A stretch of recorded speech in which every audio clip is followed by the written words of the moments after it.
This is the lesson number 56 for the Raspberry Pi Pico W implementing a joystick.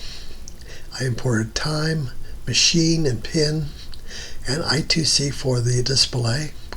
I got these libraries are imported for display. These guys give me larger print for the display, and the display is 128 by 64.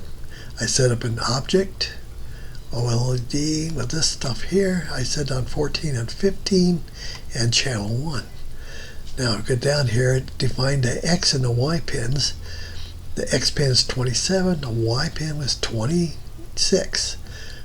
And then we define those as analog to digital ADC pins, I'm sorry. And then I've got a X value old and Y value old for the low pass filter.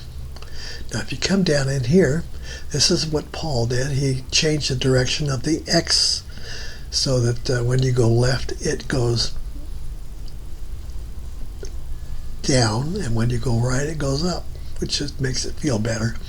Okay, this is where he sets up the value. He reads it U16. This what do you call it? Unsigned, I guess, unsigned 16-bit number, and that gets into the XVal. And then I take XVal compensate and take XVal times basically 1 and the XVal old times 9. Well, that's like 100%. And then I do the same thing for Y. And if you go down here to slope, you get, I have two different values for the maximum on the pots.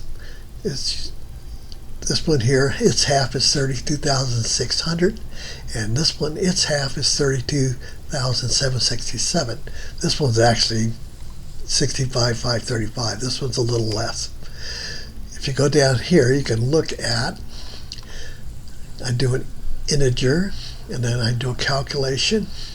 X slope times the X comp value minus 100 will give me my plus and my minus 100. So if you go down here, then all this stuff is for the display. I'm just displaying the x-axis and the y-axis, the y and the x, and then showing it. Now let's go ahead and run this guy. I gotta stop it. I'm sitting there poking the video editor instead of the program. Okay, here we go. This works better.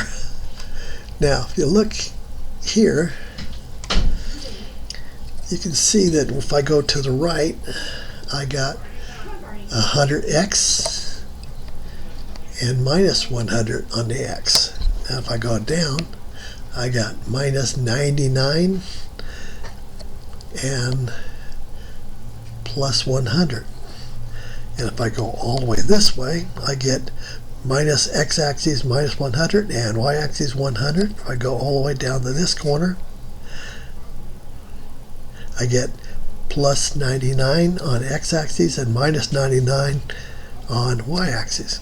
If I consequently on this side, if I go into this corner, I'll get minus 99 or 100 on the x, minus 99 on the y-axis. If I go up in the other corner, I get plus 99 on the x-axis and plus 100 on the y-axis.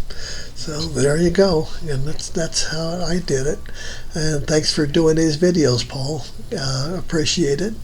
And that's the end of my program. Bye.